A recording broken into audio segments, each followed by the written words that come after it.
golaha wakiiladu intii uu jiray wuxuu lahaa shirgudoon buu lahaa dastuurka ayaana tilmaamaya nasiib darro shalay waxaa dhacday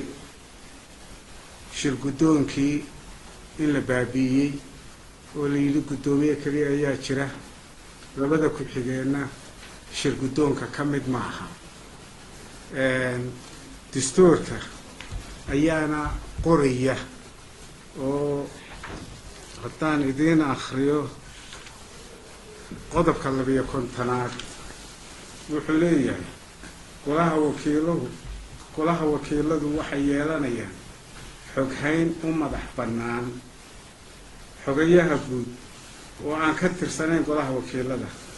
kana kaalmeeya shirgudoonka golaha howlaha xafiiska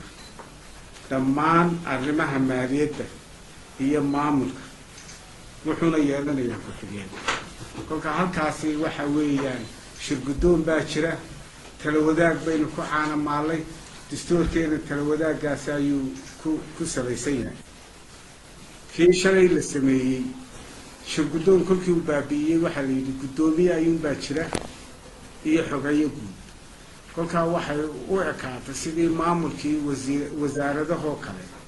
ee wasiir iyo agaasimo guud ay xukumayeen ayaa laga dhigo shirgudoonkii ayaa la baabi'iyey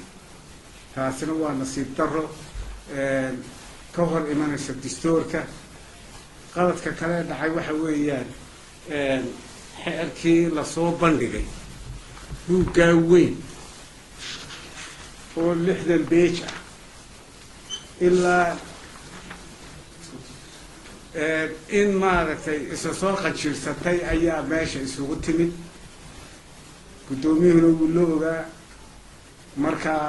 intii ayaa maaragtay iyadoo aan lagaba fiirsan waxa meesha ku jira ma waafaqsan yahay sharciga ma waafaqsan yahay dastuurka iyadoon laba odhan ay ka ahayd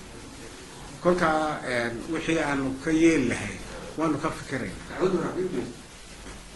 dacwaddu waa la sugaya weli way laalan tahay